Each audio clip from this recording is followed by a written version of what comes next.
नमस्कारम।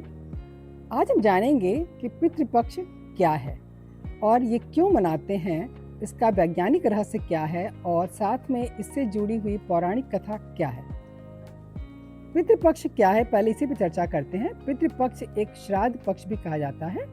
ये हिंदू पंचांग के अनुसार भाद्रपद मास के पूर्णिमा से लेकर के आश्विन की अमावस्या तक चलता है। यह 16 दिन की अवधि होती है जिसमें कि हम अपने पितरों के लिए समर्पित होते हैं और पितरों को दान स्वरूप में देने के लिए ब्राह्मणों को भोजन कराते हैं और पिंड दान करते हैं, श्राद्ध करते हैं, तर्पण करते हैं। और ये माना जाता है कि इस समय दान पुण्य करने से पितृ तृप्त हो जाते हैं।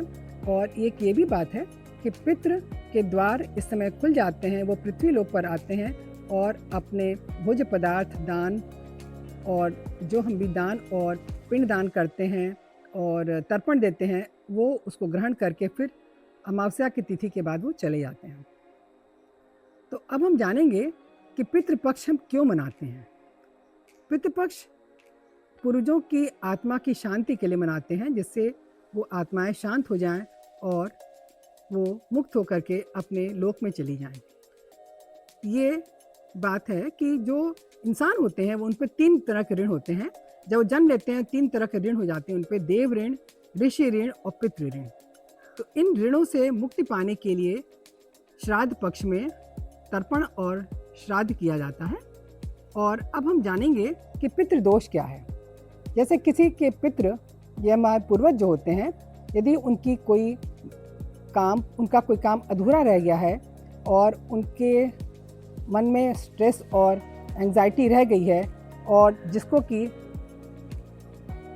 उनके वंशज आगे झेलते हैं, तो उनके कार्यों को पूरा नहीं कर पाने के कारण और यदि उनका देहांत हो गया हो और उनका पिंडदान और उनकी अंतिम क्रिया श्राद्ध वगैरह ढंग से नहीं किया जाता है तो पितृदोष लगता है। उस पितृदोष के लगने से उनके जो वंशज होते हैं वो अच्छे से बढ़ नहीं पाते हैं, उनकी समृद्धि नहीं होती है, उनके घर में सुख संपदा नहीं आती है और उनके हर काम में बाधाएं आती हैं।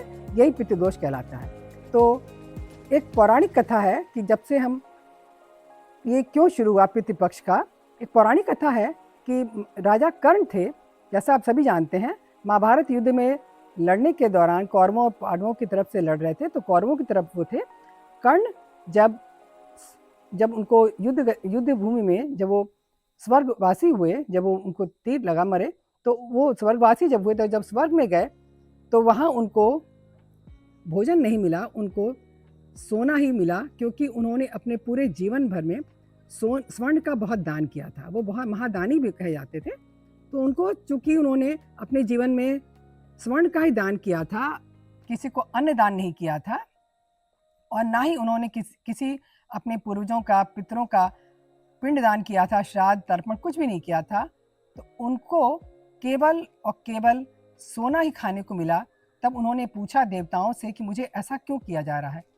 तब इंद्रदेव ने कहा कि आपने अपने पूरे जीवन में किसी भी पितरों का आपने तर्पण, अन्नदान और पिंडदान, श्राद्ध क्रिया नहीं की है, इसीलिए आपने जो किया है स्वर्णदान वही आपको मिल रहा है। इससे उन्होंने अपनी भूल स्वीकार की और उन्होंने इच्छा जाहिर की कि मैं पितरों का तर्पण करने मुझे पृथ्वी लोक पर भेजा जाए।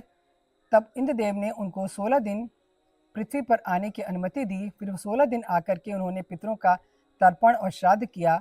इसके बाद वो स्वर्ग में गए। तभी से ये प्रथा मानी जाती है, तभी से ये प्रथा पितृपक्ष की शुरू हो गई। अब हम जानेंगे कि श्राद्ध और विज्ञान कैसे रिलेटेड है। तो पितरों के अनुभव, उनके दुख, संघर्ष और आदतें, ये सब हमारे जीन्स पर छाप छोड़ जाते हैं। ये कैसे? यही है एपिजेनेटिक मेमोरी। जैसे कि हमारे शरीर में डीएनए होते हैं और उन डीएनए पे बहुत सारे जीन्स होते हैं, हजारों जीन्स होते हैं। ये जीन्स हर समय एक्टिव नहीं होते हैं, ये कभी साइलेंट होते हैं, कभी एक्टिव होते हैं, मतलब ये ऑन ऑफ होते रहते हैं। तो ये ऑन ऑफ कैसे होते हैं? हमारे लाइफस्टाइल, हमारे डाइट, हमारे स्ट्रेस और हमारे इमोशंस के हिसाब से ये जीन्स एक्सप्रेस होते हैं। तो ये इन जीन्स का ऑन ऑफ होना, ये सब इन्हीं सब चीज़ों पर निर्भर करता है। जैसे एक ये स्विच की तरह हो गए, जीन्स मतलब एक स्विच की तरह काम करने लगे। और यही बदलाव ये पीढ़ियों तक चलता है। मतलब जैसे कि जीन्स की याददाश्त, जिसको कि हम एपिजेनेटिक मेमोरी कहते हैं, इसको हम ऐसे समझते हैं कि यदि किसी इंसान के पूर्वज यदि मान लीजिए पहाड़ से गिर गए हों और उनकी मृत्यु हो गई हो, या समुद्र में डूब गए हों, या नदी में डूब गए हों, तो उनके जो वंशज हैं उनको पहाड़ से डर लगेगा, अनायास ही पहाड़ से डर लगेगा। सबको नहीं लगेगा, किसी न किसी को लगेगा, अनायास ही पहाड़ से डर लगेगा, या नदी और समुद्र को देख करके डर लगेगा। तो ये एपिजेनेटिक मेमोरी होती है जो कि उनको अपने अग्रजों से मिली हुई होती है। यही है एपिजेनेटिक मेमोरी। इसको हम और अच्छे से इसी को आधार बनाते हुए हम समझेंगे कि जब हम पितरों का श्राद्ध करते हैं तो और उनका पिंडदान तर्पण वगैरह करते हैं, तो उससे क्या होता है कि उनके जो ट्रॉमास होते हैं, मतलब उनके जो संघर्ष के दिन होते हैं, दुख संघर्ष, ये सब उनके साथ चले जाते हैं। मतलब जब हम श्राद्ध वगैरह करते हैं तो उससे उनको तृप्ति मिलती है, वो मुक्त हो जाते हैं और अपने साथ अपने ट्रॉमास को लेकर चले जाते हैं।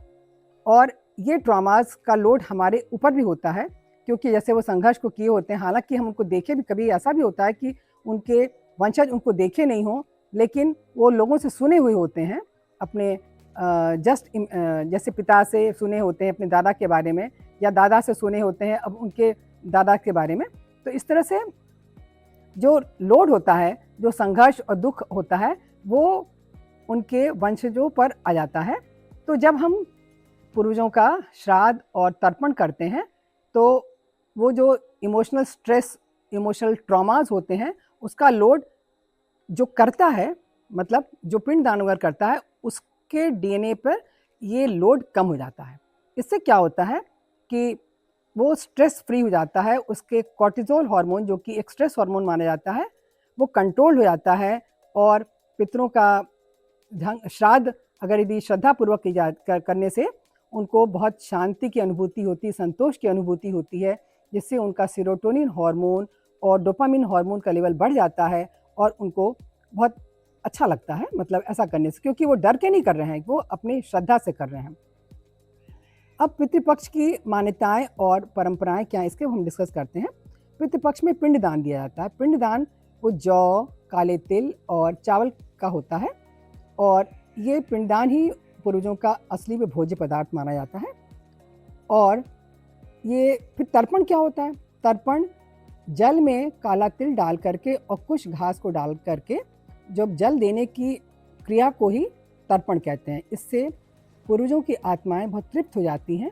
काला तिल एक नेगेटिव एनवायरनमेंट को, नेगेटिविटी को एब्जॉर्ब करता है, और जो कुछ घास है इसको तो बहुत पवित्र माना जाता है। इसको पहन करके तो अंगूठी में अनामिका की तरह पहन करके इसे शादी भी, कोई भी शुभ का कार्य इसी को पहन के भी किया जाता है, ऐसा आप सभी जानते हैं।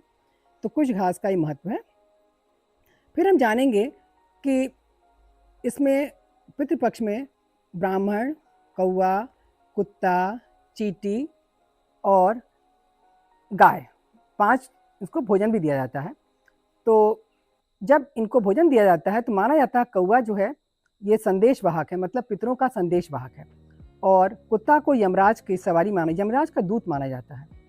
तो अब हम ये जान गए कि पितृपक्ष में कितना बड़ा महात्म्य है हमें अपने पूर्वजों के ग्रेटिट्यूड का, हमें उनको आदर सम्मान देने का, कि हमको कृतज्ञ हैं कि हम उनके वजह से ही आज हम इस दुनिया में हैं। उनकी नाक, उनकी आँख, हमारे पूर्वजों की नाक और आँख हमारे अपने शरीर में भी दिखती है। उनके हाव भाव, अधिकतर लोग बता देते हैं फलां बच्चा उस घर से है, तो ये उनके कारण ही हमें ये सब मिला है। तो हमें उनके प्रति कृतज्ञ होना चाहिए। हम अपने पूर्वजों की बदौलत ही इस दुनिया में हैं। तो आइए हम अपने पूर्वजों का सम्मान करते हुए, उनके प्रति कृतज्ञता जाहिर करते हुए इस पितृपक्ष को उनके लिए समर्पित करें। तो यदि आपको ये जानकारी अच्छी लगी हो, तो अगर पसंद आया हो तो इसको लाइक, शेयर और सब्सक्राइब भी करें। Thanks for watching.